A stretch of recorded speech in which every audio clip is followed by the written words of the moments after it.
Hey, P2. Hey, mate, what's up? Mate, now that I've got this boat here and I've got the electronics on the way, I'm going to need some fishing gear. Mate, you can't look flash in that new rig without some new fancy fishing gear. I know. Mate, I can only recommend one thing. I would head over to the Dyer Australia website, mate, and make yourself a little bit of a wish list and then head into your local tackle store and see if those legends can get it in. Because if there's one thing I know, mate, Dyer Australia, they have it all. Whether you want a brand new rod, a nice new shiny reel, or some new line to go on it, then you're going to need some tackle, of course. They have it all. Dyer Australia is your one-stop shop, and the big supporters here, the Pelicans Podcast. Hey, P1. Yo, P2. You know what blows me away? What's that? There's a bloke out there building a house with his wireless going. Yeah. Listen to the two Pelicans. Really? Why would he be doing that? Well, he must fucking like what he's hearing. Must because he likes hearing shit, and that's exactly what you're going to get over here at the Two Pelicans Podcast. If you tune in each and every week from Thursday morning, it goes live at 6 a.m, unless we have some technical difficulties, Mick. Which does happen from time to time. But we're going to try and keep our promise from now on. So, yeah, yet and again, we want to thank all of you legends for tuning in each and every week on Thursday to listen to the Two Pelicans Podcast, whether it be over on Spotify, Apple Podcasts, or Patreon. Or Trevor Hendy Surf Club. Look at you, wow! Welcome back to another episode of the Two Pelicans podcast. So you would have just missed that. G'day, you Pelicans. Here he was, you were sort of hung up on his Go and have a good time with them a bit later on. Pelicans landing in 3, 2, 1. Welcome back to episode 21 of the Two Pelicans Podcast. I'm Joey. And I'm Mick, and we are the Two Pelicans. That's right, Mick. And we're here with a couple of very important jobs each and every week. And the main two things is we're here to get you weapons, you Pelicans, through that crappy old work week with a big old smile on your door. But most of all, Mick, we're here to make fishing great once again. Making fishing great once again. One show at a time, one cast at a time. We're getting there. Before we get into today's show, huge shout out must go to everyone that attended the Brushgrove Hotel for episode 20. That was pretty cool, eh? We had a ball. Like Dead Set had a ball. There were some legends there.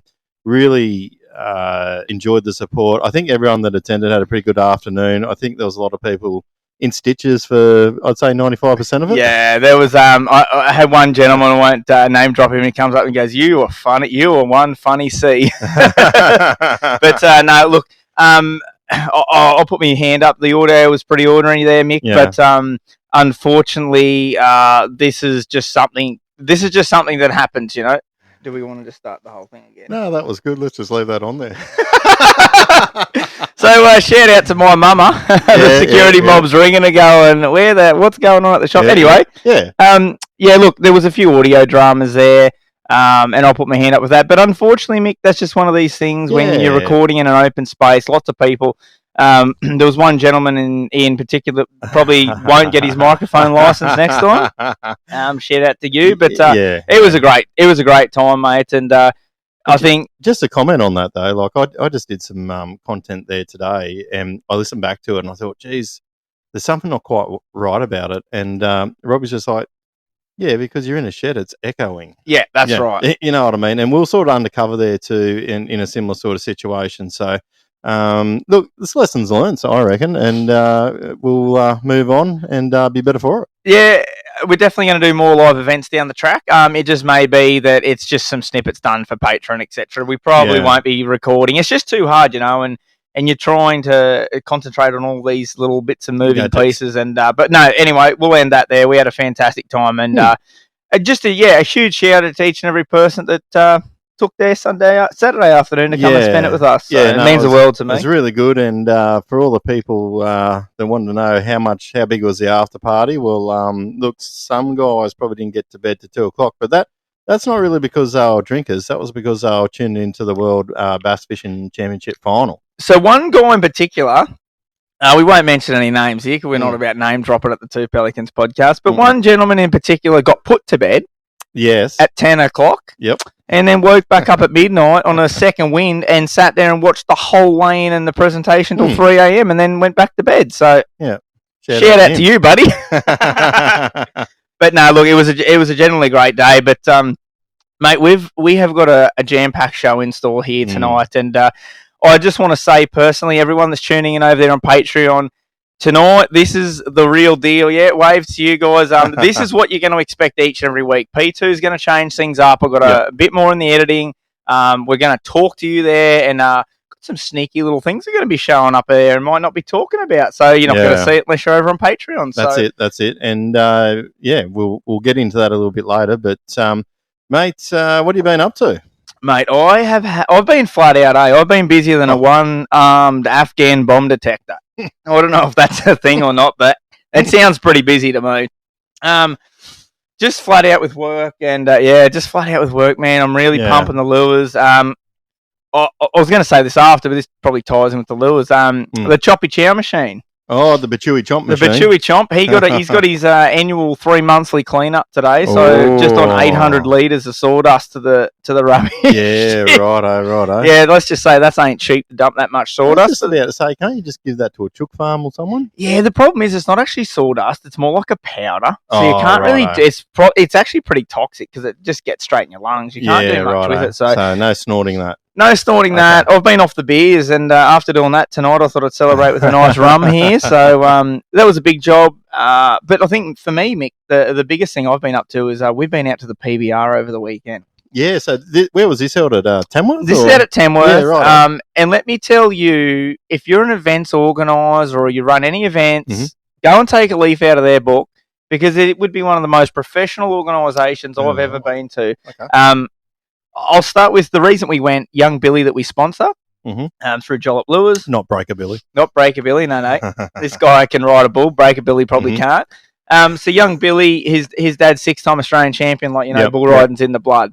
And excuse me, the grand final was on essentially the final. So we were mad not to go out, and obviously the big boys were riding that night, which we were going to anyway. So you go into the young guys. It's a free open event. Anyone can come. And it was like lunchtime. Now, I love that because it's separating them from the big boys. They get their own little light shine on.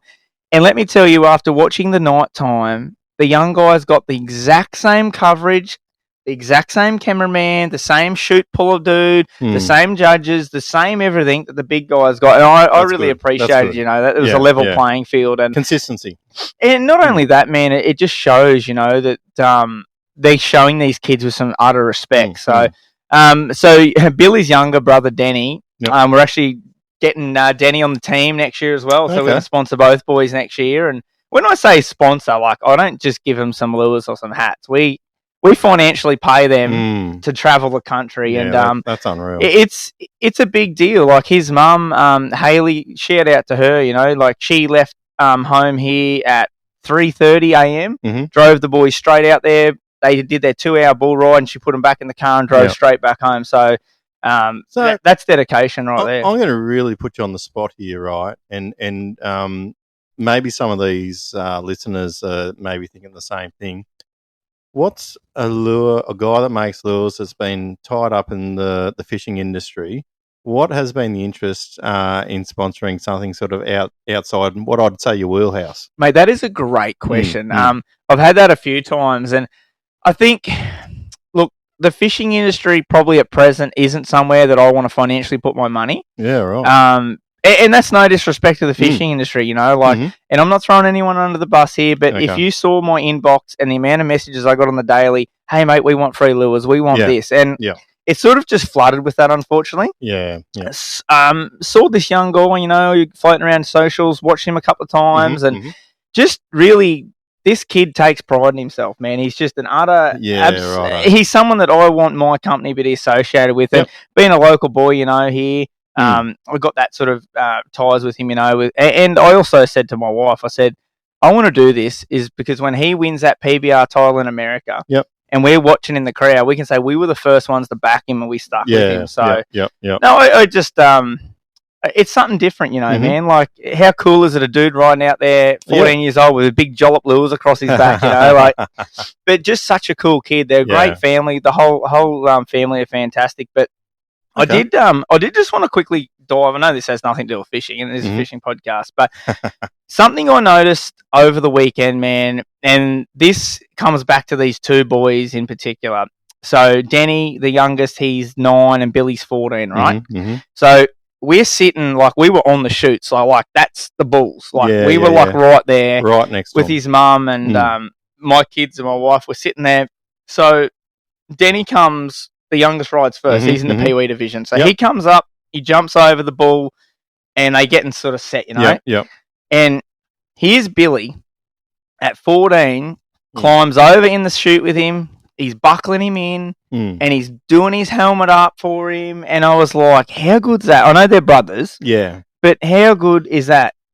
Didn't think nothing of it. And I said to his mum, I got some cool... For a young age, that's just like a level of, like professionalism, but respect as well, especially for siblings. Like 100%. Generally, it's not always the case with siblings, is it? Just that older brother, looking out for his younger brother. Yeah. And I just sort of didn't think too much of it at the time. So fast forward an hour or so, and it's Billy's turn. Yep. So I'm up there real close to the camera trying to get some shots, and Billy is on, and guess who's in there? Young little Denny. Oh, okay. Denny's got his cowboy hat on top of his. Yep. Billy's in there, and Denny's got the rope, and he's pulling her up for it. And I'm like, how good is this, And just also to mention, it was great to see the open, like the 18-plus age bull riders there as well. Yeah, okay. They were in the chutes with the young kids, helping them out, and they were riding. Like, they... Anyway, I just thought it was pretty amazing just to see that camaraderie, and there was no negativity, man, the whole time. It was really positive, and I love it. I think the bull riding scene in Australia is, like, if you're a sponsor out there looking to put some big, serious money behind something, get behind the PBR or your local rodeo, because I reckon in the next 10 years it's going to be just the next thing. It's unreal. Mm-hmm. But what have you been on? You've been fucking flat out. Oh, mate. Actually... I just want to quickly say one more thing about the bull ride. This is a bit of a laugh. So we rock up to the professionals that night, the big boys, and they're calling everyone through, blah blah blah. Here's Billy. Here's blah blah blah. And they said, "Oh, sorry, the defending champion or whatever, he can't make it because last night when we had the trials, he got thrown." This is the announcer saying this. Right. He gets thrown off the bull. He punctured a lung, broke 3 ribs, tore half his ear off, and done his knee in. Oh. But other than that, he's okay. And the whole crowd's just erupted. Just the way this guy says, well, other than that, he's all right. Like, So, share that to you, mate. I think his surname might have been Richardson, but he was right up there, and he had a little bit of an incident. But yet again, the medics were right there on the scene, got him straight to hospital, got the care he needed. But anyway, I thought that was a little bit funny. But you've been holy fucking hell, mate, you've got some stuff on your little page. Hold that up to Patreon. We might be here for a while. That's only one page too, might I add. So I've had a bit on. Wife's been away on a cruise, so I've been sort of holding the fort at home. I actually realised that last weekend just gone is the only weekend I've had free up until Christmas now. Yeah.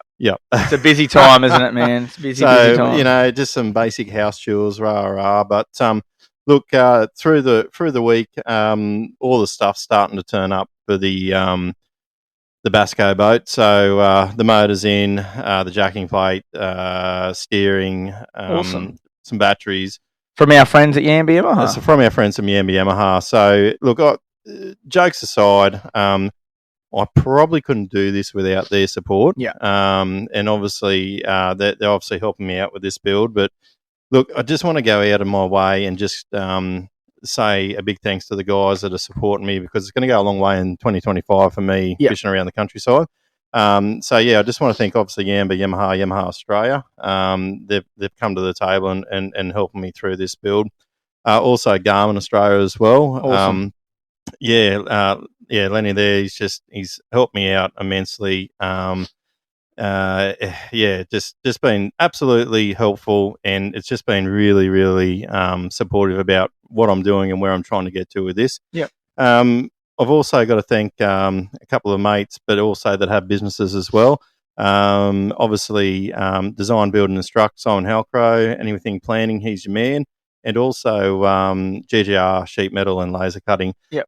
Look, Lenny is a whiz. They make canopies. If you're driving around with a tub on the back of your ute, you're mad. Go see them. They'll build you a canopy and makes Patriot stuff look like crap. And not only is he a whiz on the world on that, he is a genuinely top fella. Yeah. And he's just an absolute gentleman. So So he's going to give me a hand with a couple of little mods for the boat as well.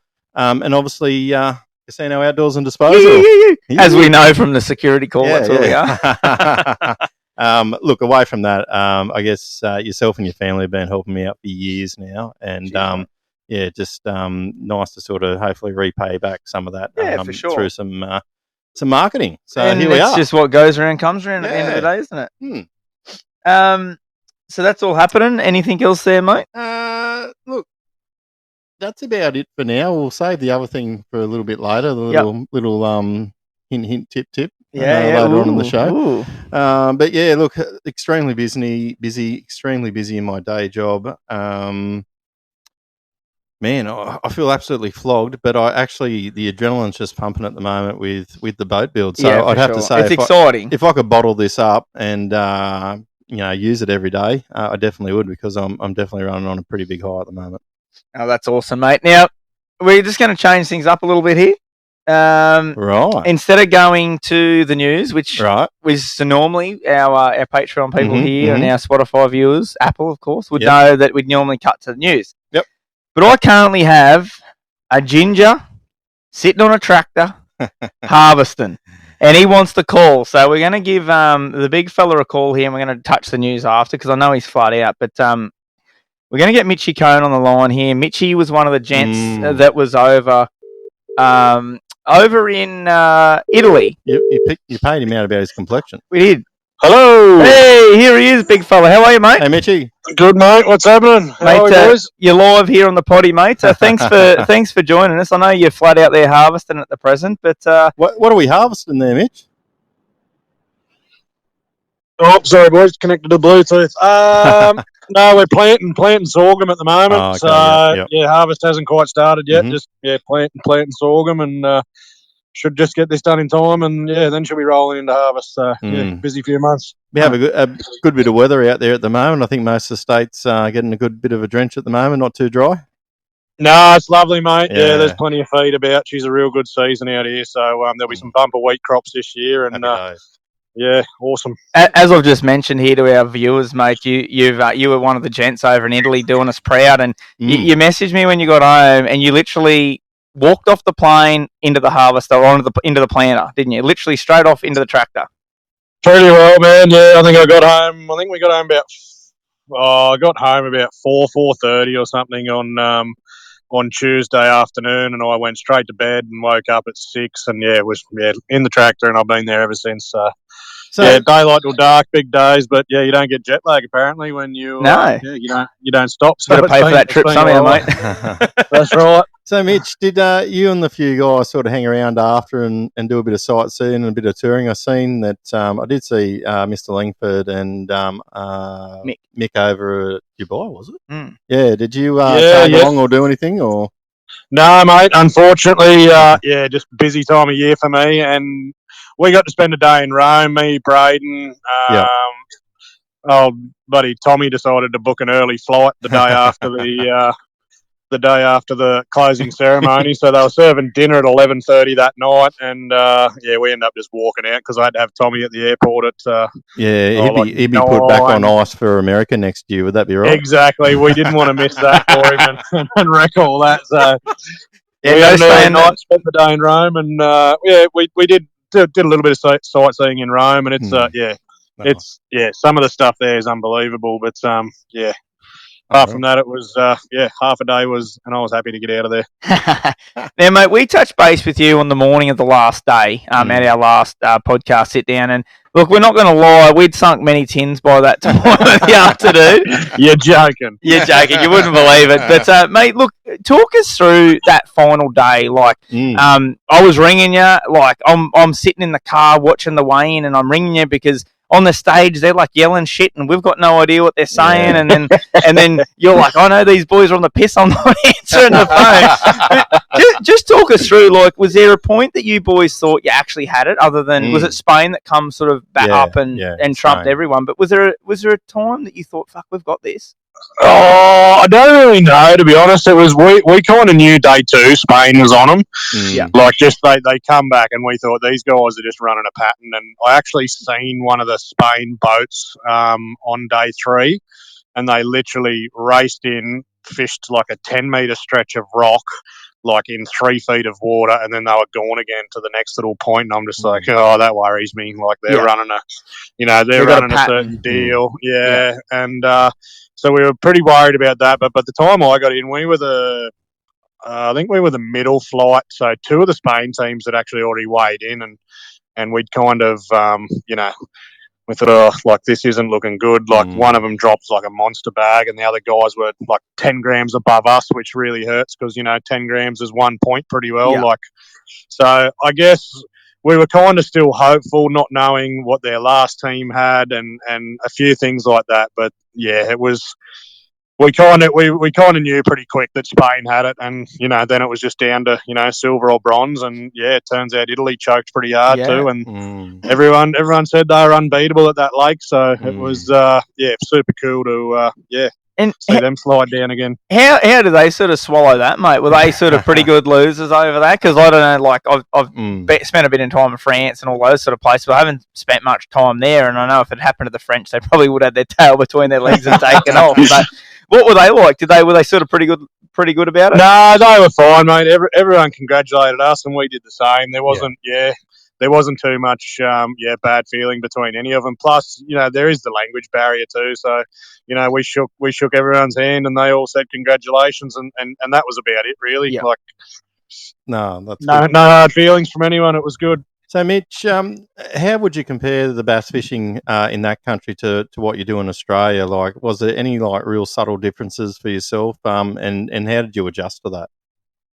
Yeah, well, it was kind of similar because the lake we fished, we all kind of compared it to Lake Sinclair. That's what Hickson said. It was a big, super round lake, like with not a great deal of structure at all. Pretty well, the only structure was the weed. So, super clear. So, we did a lot of finesse fishing during the practice, like drop down to like a 5-pound drop shot and all this sort of stuff. But just being weed fishermen and that from Glenbourne back in the day, Sinclair and that, like, it didn't really phase us. I think a lot of the guys actually stuck out in like 6-8 meters of water. Yep. That's where everyone thought it was going to be one out deep, just scope and fish. But we got onto a shallow deal, and all our fish were pretty well, between 8 and 12 feet was probably our little sweet spot. And just throwing chatterbaits and swim jigs and poppers as well. But I did see someone put up there, mate. There was sort of a key little bait that everyone was sort of using in the team. What was that, mate?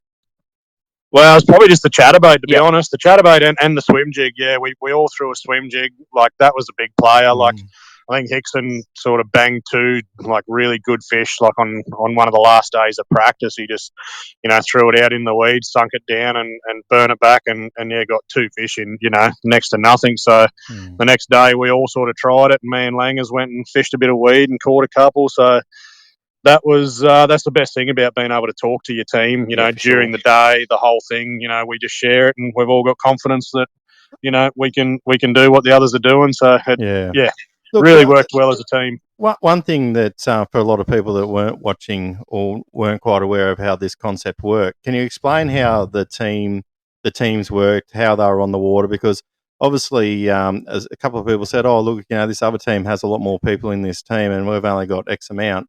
Can you just explain to the listeners how that was broken up and how that worked? Yeah, so each country only had 3 teams, so they had 3 teams of 2.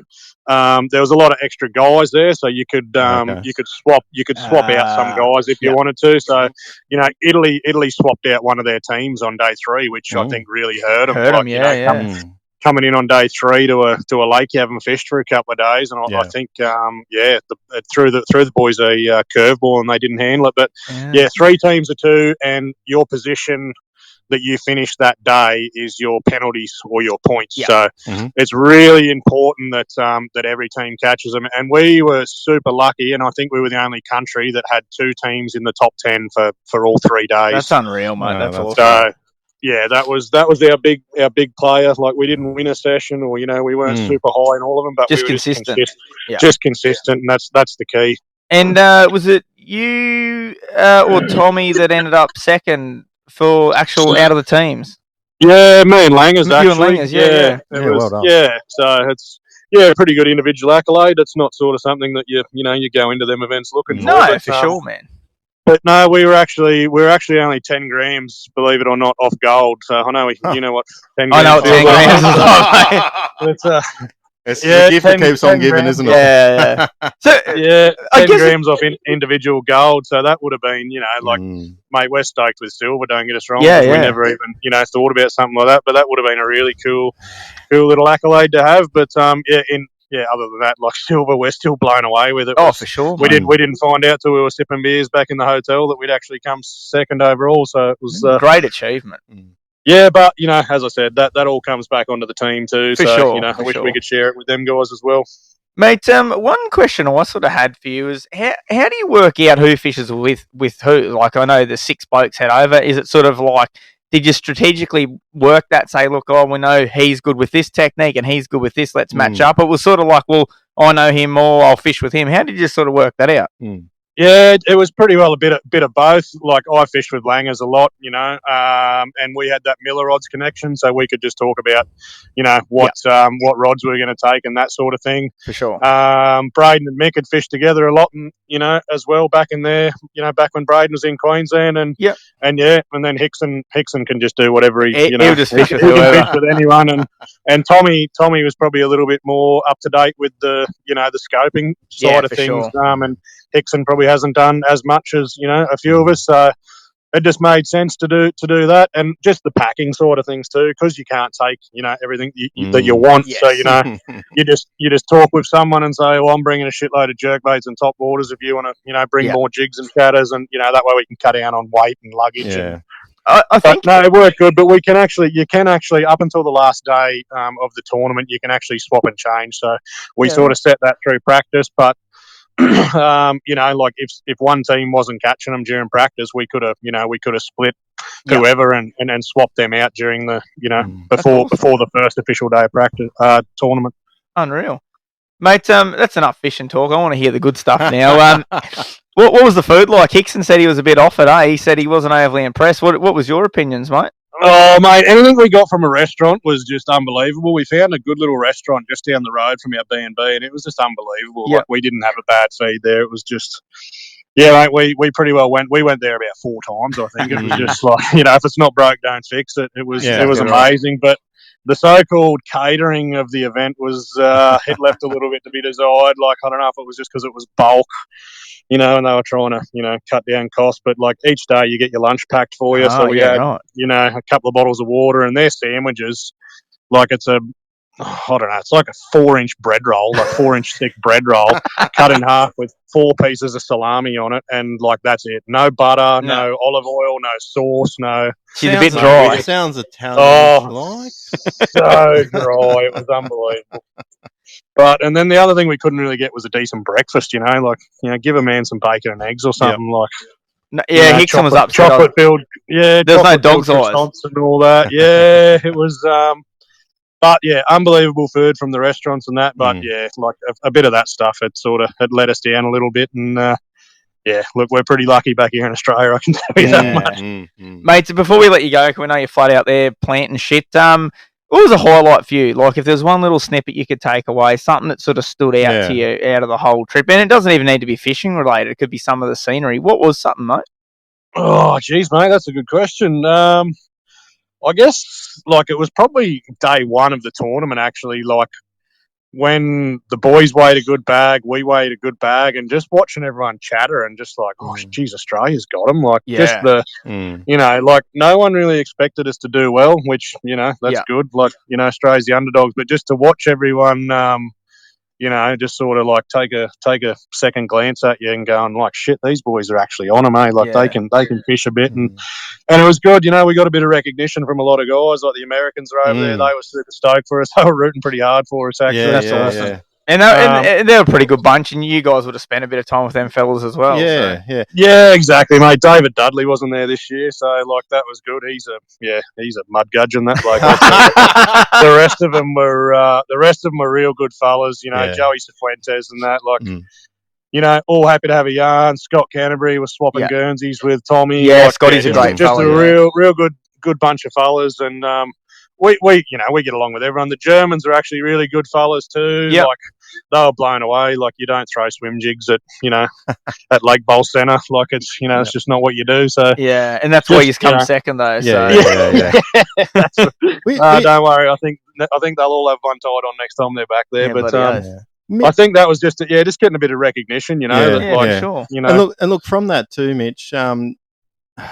I guess what I'm trying to say, or the question that I'm probably putting out there, is that does this sort of benchmark the way for more Aussie anglers to get involved in these sort of events? You know what I mean? Because we are down in the middle of nowhere sometimes, I think, with world fishing. For sure. Definitely. Do you think this is an opportunity to sort of grow that sort of attention into our space?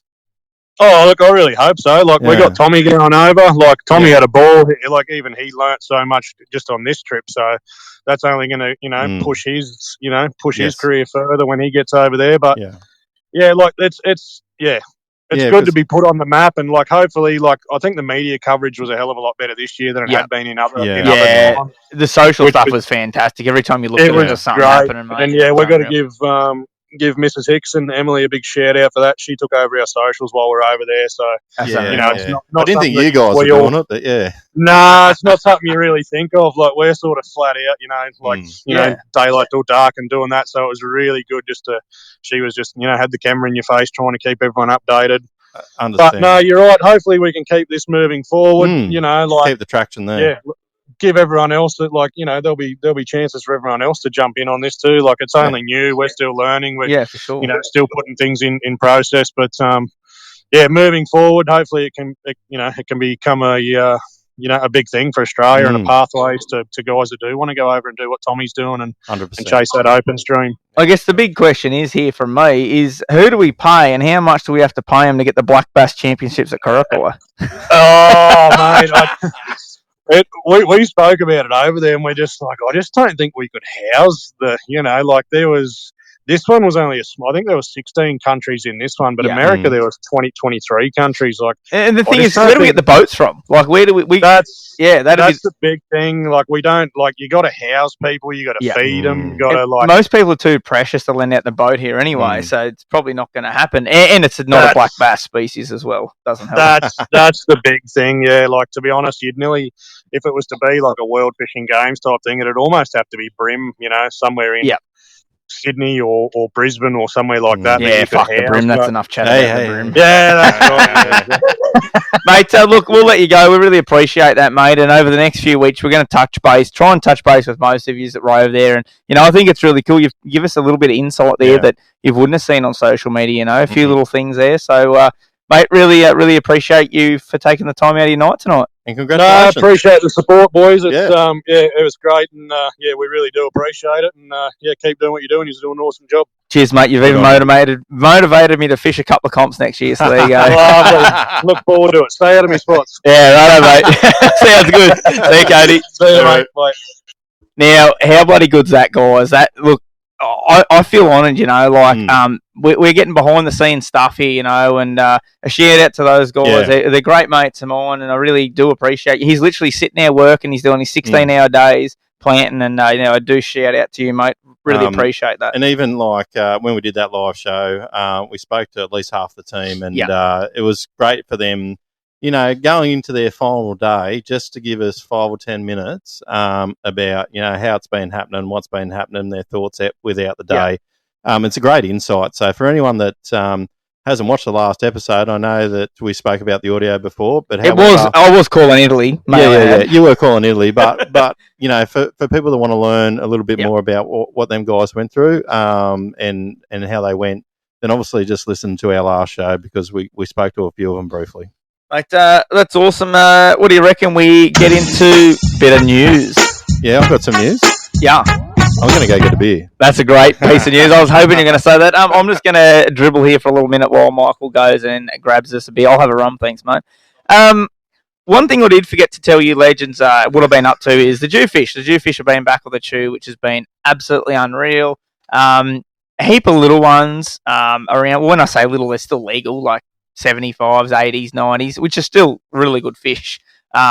I think out of the last couple of weeks, I've only had one fish that may not have been legal. So they've all been pretty nice, just good at fish. If you want to take one for a meal, I always say it. That's the one to take for your meal. But I've got a little bit of a treat here for our Patreon viewers, trying to give back to you guys. If you can see here, a little bit of what I've been using here. This is the Bait Junkie range. You can... I'm not going to tell you the models. You can either head over to my Instagram or you can sign up to Patreon to see the models. But that's what I've been using. And the jig heads, you can see there, they're quite a big jig head. I do fish a lot heavier jig heads than most people do. But yeah, it's been really good. Been getting some nice fresh fish, and the kids have been absolutely loving it. So, mate, let's hit your news topics. Oh, right. Well, I'm just back. One news thing was there. I was looking at that bottle, which is the Bundy, and I sat there twice or three times, looked at it. I think it was a 4X gold. It does look a little bit like that, doesn't it? Where is this Bundy can? But anyhow, I need to go to Specsavers. That's all good. I should have said bottle, not tins, but anyway. Yeah. Hey, look, obviously we just spoke about that World Bass Series, so we'll just can that out. But look, ABT have released a draft calendar for next year for Brim Bass and Barra. And looking pretty good, I'd say. Yeah, I got very, very excited when I saw the bass calendar, and as I might have just dropped before, that I was contemplating coming back and fishing a couple. And the first two rounds really excited me the most, down on the Hunter and then back-to-back on the Hawkesbury. I've had some really solid results on the Hawkesbury. I had actually the opportunity to win a Hawkesbury event, and I was very excited because this one's going to be run up the river further. Yep. Until I looked at the dates, and I'll be overseas. So that sort of stuff. That now, I will say the reason I did get excited is the grand finals at Corokai. Yeah. And I sort of had that little bit of deja vu. I'm like, this could be it, I could have another proper crack at it. But that only leaves 3 qualifying rounds, and to try and qualify for the grand final with 3 rounds is not overly easy. No. But and given 2 of those rounds are Somerset and Wivenhoe, which absolutely a grinder event. So we'll see. We might fish.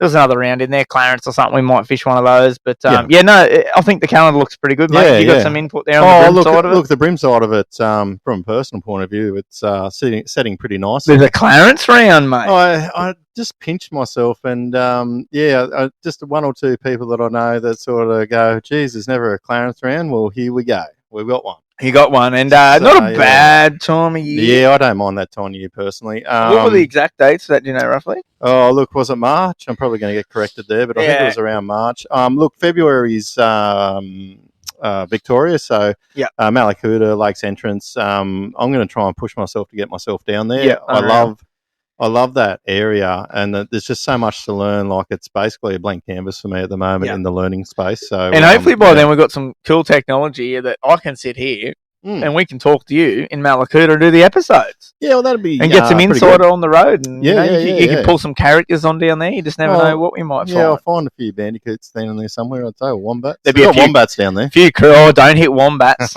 There's wombats everywhere. But, look, it's good that the guys have released that now. I think that's probably a little bit earlier, perhaps, than what they It is still just draft stages. Everything will get locked in towards Christmas. But what this does is it gives Steve and Nicole a chance to apply for permits, make sure that everything's available, all that sort of stuff. So, look, QTS, look, I've sort of just had an interest in this year because the last few years I've sort of fished it. The concept's changed a bit with it this year. And look, Craig's once again run a pretty good event. There's one thing that I'm just looking at it with the notes here that I think it was Bernie Kong and Gav Aiken got the chocolates for the last event, and Chris Lonnie and Jake and Kelly obviously teams of the year, which doesn't surprise me. So, well done. So the other thing was Junior Brim, Abby Grensell, biggest brim, I think, for the season, I think it was. And just one thing with that too is that I love the transparency with Craig there at the end. He's sort of looking for ideas and all that. And look, if anyone knows Craig, he always works and pretty hard at what he does, and he always is probably is his harshest critic. So I've had the opportunity to talk to him now over the last few years and talk about comps and all that kind of stuff. And, so just a shout out to Craig. He's having a crack. Hopefully things move on bigger and better for the QDS series next year. So well done to everyone that competed in that, and hopefully I might get myself up there for a couple next year. I might even jump in with you, I think, mate, for a couple of those. Right, you heard that first. Heard it here at the Two Pelicans. We don't tell shit here at the Two Pelicans.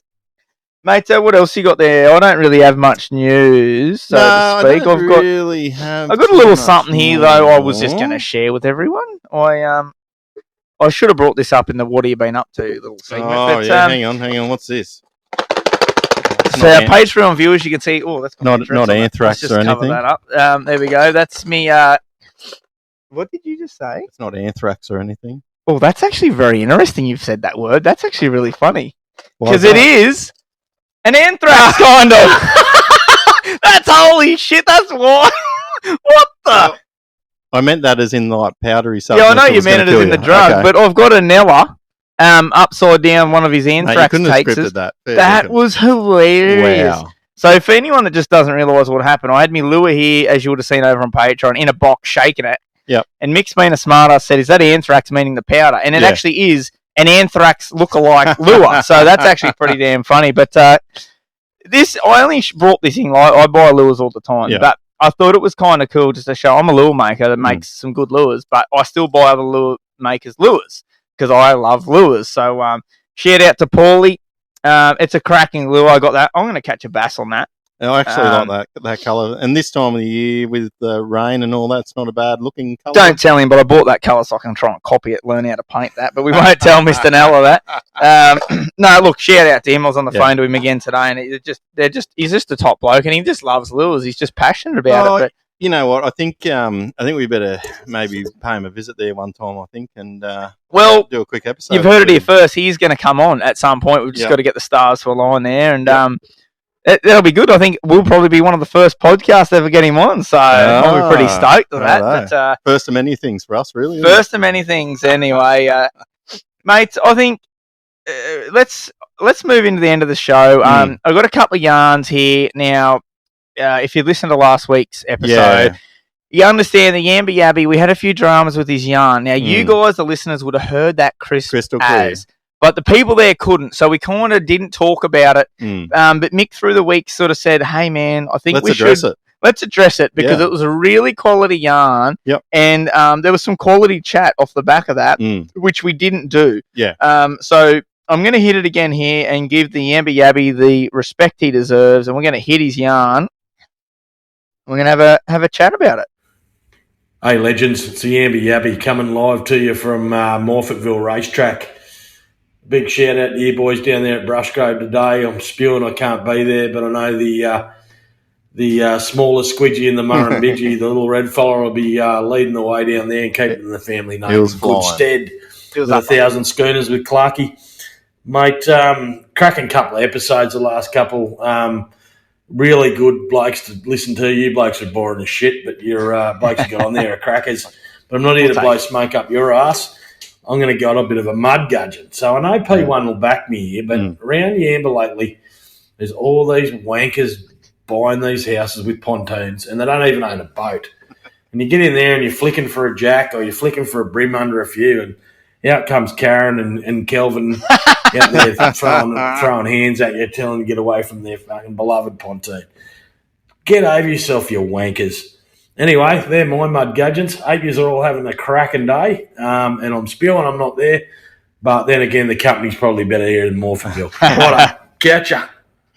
Now, I'm just going to jump straight in there and just say, look, I don't know whether it's COVID and people have got that lifestyle change now. That's all good. But the funniest thing that's ever happened to me in one of them canals was I was there and I was flicking at a pontoon or a boat hole or something like that. And this dude just come out with nothing on. He came out with nothing on saying, you need to get away from there. And I was just in shock because he was just full raw. Like at 8 o'clock in the day, like old Betty next door, if she sort of looked around or someone across the other side of the canal, just would have said, what the fuck? He's causing more dramas than you were. Oh, well, he was just carrying on like a dick. But anyhow, look. No pun intended. No pun intended. But look, at the end of the day, I think, and look, tournaments do this as well. If you get asked to leave, you leave. You just move. You It's just not do worth it. the hassle. It's just not worth the hassle. They're not right. Unfortunately, they're not right. But anyhow, we're just going to park that there. Having lived on the Gold Coast for many years, I encountered this on the daily. And while it's hard to narrow down one of the best ones, and don't forget we'll skip Carson Jack's one afternoon, and we're using weedless plastics, and they don't get hung up.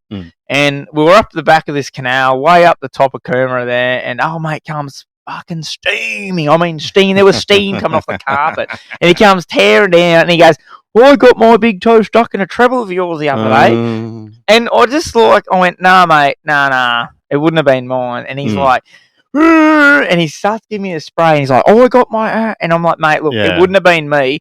And he's standing right on the edge of the pontoon, and I just had enough of this pellet, and I can cast. I'm pretty handy on the bait caster, and I've just let this thing rip at his feet at full steam, and it skipped about 20 times and just went dunk onto the side of the jetty and fell in the water. I fucking told you, mate. I don't catch a carpet. He fucking steamed off. Wasn't really happy about that. But I had a lady one day actually get in the boat. Yeah, she had an iPad out. She was taking photos of my Rego, and then she jumped into the boat off the pontoon. I was like, wow. And I was young. I was like 19, and I was Where like, was this at? This is in the coast. This is just where you got your hook in your finger that day on the main river. And I was like, and she's in the boat. I'm like, what are you doing? She's like, I'm taking photos of your face. And I was like, holy shit. Wow. She was a bit of a time. But I think this is a fantastic topic brought up by the Yamba Yabby. We want to hear your run-ins on the jetties or wherever it may be. Jetties, it could have been the boat ramp. Could have been the boat ramp. We want to hear about it. Send it in to the Two Pelicans podcast at gmail.com, or better still, video it, send it in to us on Facebook, and I can chop your ugly mug out and just play the audio. But there's been some belters over the years, I'm sure of it. Oh, it has to be. And I reckon there's a few listeners that I reckon could fill some gaps there for us. For sure, mate. Look, I've got one more here. I didn't play this. I had this saved up for last week, and Breaker Billy sent this in. He was a little upset I didn't play it. And I said, look, mate, I had a few audio dramas. I'd had about 37 fucking beers. So strap yourselves in is all I'm going to say. Strap yourselves in here from Breaker Billy. How you going, you two Pelicans? You good, mate? Breaker Billy here. I've got a yarn for you two weapons. So I was with a good friend of mine, the veteran, and we're pre-fishing for a bass tournament up at Lake Barumba. We found some nice fish up at a place called the Junction. It's where the two creeks sort of meet up the top end of the dam, and found a really nice patch in amongst the trees there, and they're all about 45 forkers, some really nice fish. Not the biggest fish for that lake, but just really good solid fish. So we come in back to camp to have a bit of lunch, get back to the boat ramp sort of about that 2 o'clock time. We're just going to go out for a bit of an arvo session just to see if those fish are going to still eat. And then the boat ramp's got a fair bit going on. There's skiers, wakeboarders, jet skiers, just the everyman and his dogs out there. And it's just this one tinny that the old veteran said, oh, have a look at these two. These look like they're going to go up the back of the dam and get some work on. And I sort of chuckled as you do, mate. Don't think too much of it. Launched the boat, heading up the lake, up to our spot that we found these nice fish. And here's this tinny just floating there, as they do. Tinnies float, we know. He's just sitting there, and we can't see anyone. We're like, what's going on here? So, we're busy looking at the sounders, having a few casts around and that. And next thing you know, a head pops up. It's the lady's head. And no shirt on. Ooh. And she's going to town on old mate. And this boat is sending off the biggest waves. This tinny is going for it. She is trying to knock the bottom of this tinny out with old mate. And they're going for it. And we're like, oh, all right, well, the fish are here. We're just going to keep fishing. And old love just looks over. She's a good 2 cast distance away from us. She just looks over, doesn't even blink an eyelid. It just keeps going. Next thing you know, it's all over. Old mate pops his head up. They whack their clothes on. Old mate pulls out a stub. Old love gets the rods out, and they just park up and start fishing. Me and the veteran are just sitting there absolutely laughing our heads off, just going, what is the chances? Old mate picks up a boat at the boat ramp, has a bit of a sneaky comment, and there they are, at our fishing spot, just doing it and trying to knock the bottom of that tinny out. So, gents, if you're taking the missus out, just be careful where you pull up, There's a lot of people on the water. Break your Billy out. Well done, Breakabilly. That's a top yarn. That's a fucking beauty, isn't it? And I'd heard that yarn years ago, and when he sent it through, I was like, I'm not going to listen to it because I know this yarn. And I half forgot it. So it's a beauty, that. What how do these things happen? Oh, let's go have a romantic weekend away on the dam. Yeah. One thing leads to another. And here's Breakabilly and the veteran. I'm not going to lie, and probably not in such a remote area, but just because we brought up pontoon houses and already a bit of nudity. Oh, yep.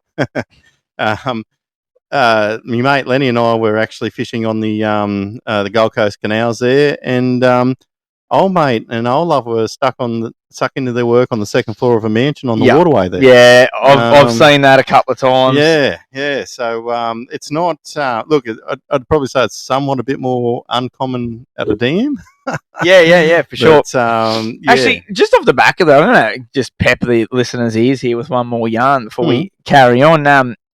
Actually, we saw a robbery one night in action on the canals. Shit. So we were pretty regulars. We did this same little pontoon run fishing for Jews and Jacks at night time. You get to know those lights are on at this time of night. Those lights ain't like you just get to know these things, you know. Yeah.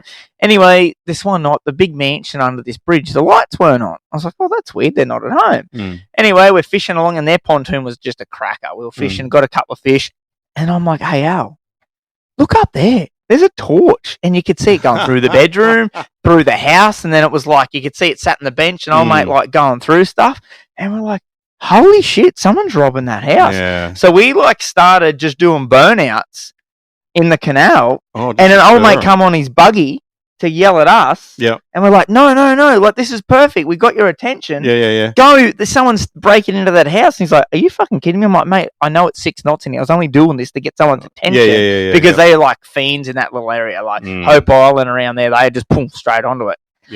Sovereign, actually, I think that was. But yeah, she was wild, eh? And their old mate took off in his little buggy to pursue this criminal in this house. So, mate, are we going to do buggy? Yeah, on a little golf buggy, yeah. You can't outrun them. We got some mud gudgeons? Mates, I'm just going to come out with this. And look, it's I am going to be somewhat diplomatic in this because, you can only... You're currently driving a loaner car. That's why you'll be diplomatic. Yeah, that's right. But, look, more importantly, it comes back to service level staffing.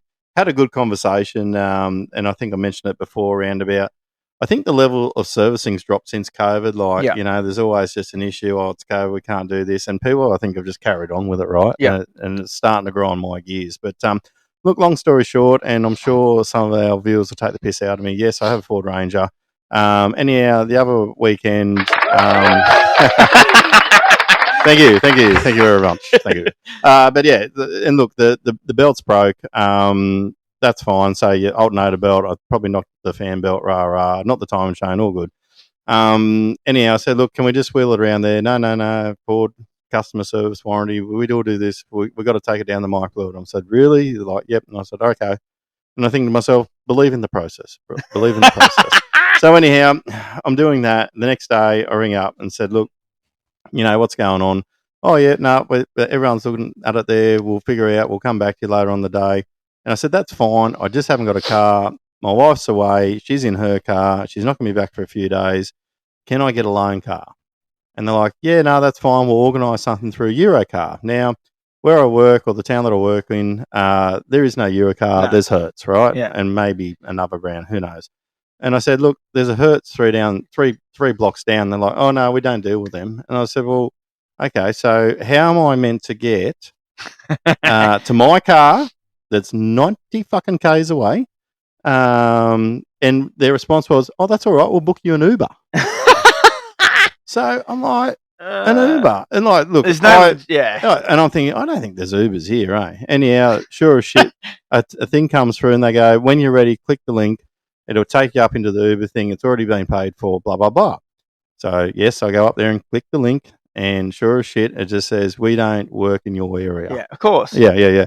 So, and I'm trying to explain to them that, and this is my mud gudgeon part, right? Yeah. Is that we're not the city. We're not metropolitan, right? No. So, this idea that one size fits all and it works here and it should just work everywhere in Australia is just a bullshit story. So, look, the flip side of that is, look, it's pretty much all getting sorted there now.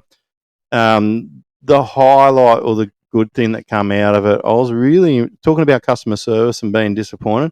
I really got good customer service from someone from that Ford dealer, which I generally don't have stopped taking my car there just because their backlog's just huge to get in for a service, right? But he was just so professional, got back to me. He was messaging me like every 2 hours with an update. How like, good's that? That's what you want. A little bit of reassurance. So I think more to the point is that the training. There's definitely a training gap for a lot of these people giving out service these days. That's for sure. Yeah, for sure, mate. 100%. Well, my mud judging isn't overly a serious one, but it kind of this just pisses me off. So we're in the line to get into the PBR. There's 4 lines, and there's fucking 5,500 people or whatever fit in there. Yep. Now, how do I say this? So we all have potty mouth. So I have a potty mouth. Yep. You have a potty mouth. Sure. But I have a very, very good filter. Do you? There's women. No, like when you say it, in there's a time and a place. 100%. In front of 5,500 people lined up in the queues, not the time to start be dropping Fs and C bombs, Yeah. And I swear in front of my kids, whatever, they hear this stuff, much like your kids would. Yeah. This is just part of growing up. 2024. But there's this young bloke in front, and they're probably, I'm going to say late teens, maybe early 20s. And there's 2 blokes and a Sheila, and it's F this, C this, F this, C. And it was just like, to the point where I was like, someone needs to knock him out. Because, 2 feet across from him, there's a lady of, maybe 60 odd with her husband. Yeah. My 2 kids are there. There's another kid there. And I'm just like, mate, pull your head in, And then he's cheering when they got through. And then it's just, they might have had a few tins or a few nose additives before they got there. But just, that's my mud go. Just pull your heads in, I wouldn't stand there and do that. Look, there's always one dickhead in a crowd, right? You know what I mean? And unfortunately, these people probably don't learn. And it's as simple as that. So if you're one of them people, give yourself a fucking uppercut and wake up to yourselves. 100%. Now, before we get into the finish off the show, we've got a couple of little important things. A few little important sniggy things that are happening. Yeah. I'm trying to do this every week. I'm always on my phone overnight. It's how I relax. It's how I unwind from a big day at work. And I love motivation. I love it. It pump me up. So I got one here, mate. Yep. If you don't mind, I'm just going to hit this. Far away.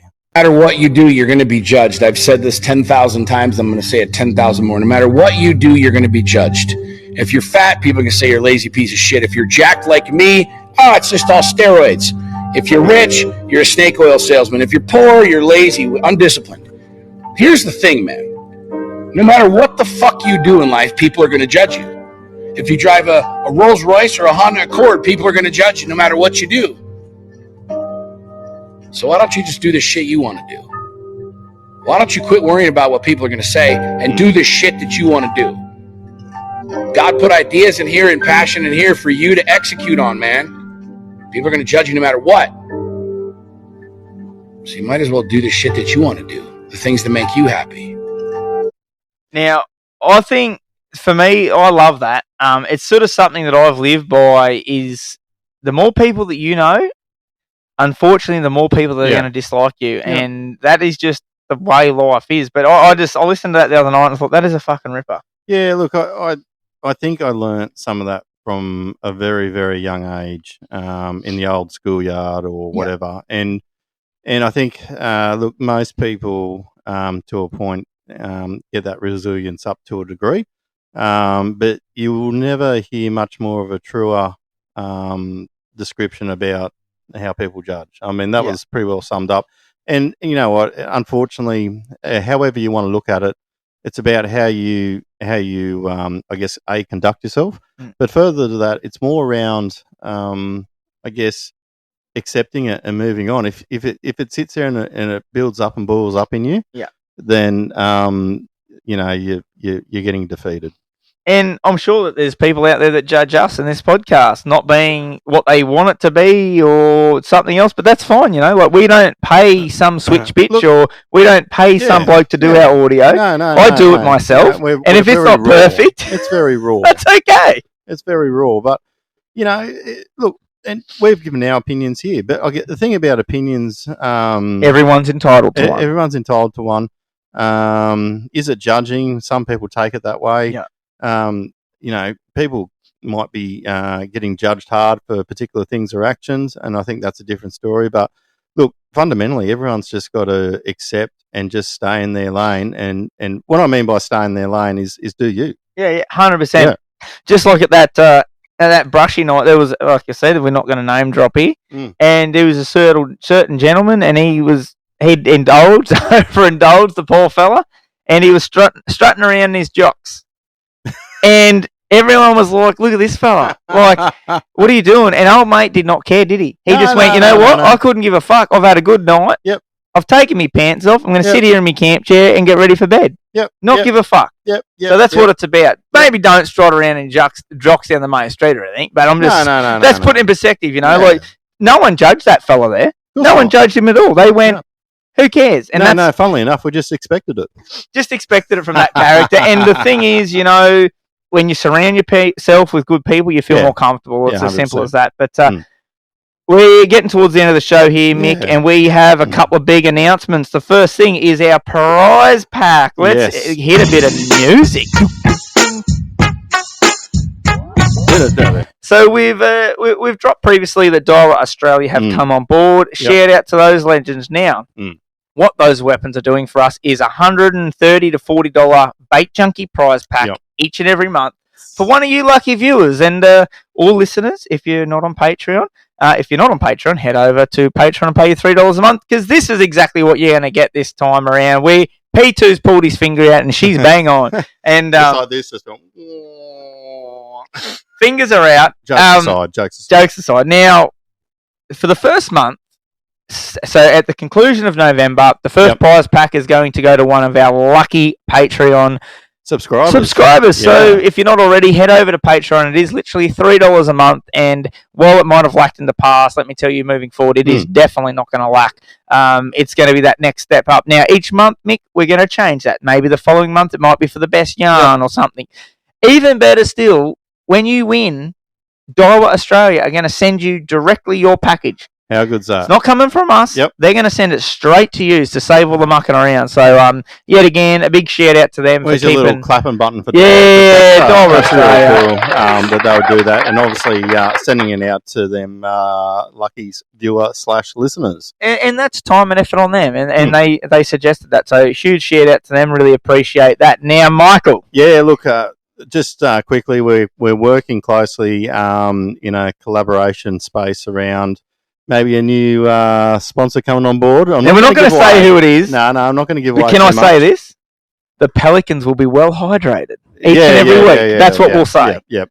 And look, I think so will some of our viewers as well. 100%. We're just locking in a few things there. And look, I'm going to say probably by next episode, their ad will be at the beginning of their show, and you're probably going to find out before we tell you guys if you tune in to next week's show. But really appreciate them for showing some interest. And I think they're reasonably new at what they're kind of doing, and we're reasonably new at what we're doing. So I think it'll be cool to grow together. I think everything's going to be a good fit in that space. There could possibly be some discount codes available. Who knows? We'll have to wait and see. Everyone's going to have to wait and see. Big shout out to them. They know who they are. And how do you want to get anything else to say there, mate? No. Look, I think I just want to give a shout out. Like we'll just be honest here for a bit. We brought up the start of the show, but I'm just going to say that keep up the good work, P2. I think look, he was a little bit deflated after that thing because we all hold ourselves to a standard. Look, personally, I think there was other factors there that day that were sort of out of his control. And, alcohol? Not alcohol, but so many moving parts. Yeah, there was a lot of moving parts to control. So, look, from myself and probably, I'd say 95% of the listeners. Slick and Jazzy, you're the 5%. Yeah. So, but look, no jokes aside. Keep doing what you're doing. You're doing a good job. Appreciate it. And I was stoked that this week was going to be faultless, and then my mum rings up mid-call with the security. But you know what? You're going to play that. You would have heard that. Who cares? Because that's what this is. That's what it is. It's what it is, mate. And yet again, hopefully, guys, we made fishing great once again for you, legends. We're going to catch you next week. I'm Joey. I'm Mick, and we are the Two Pelicans. Catch us next week.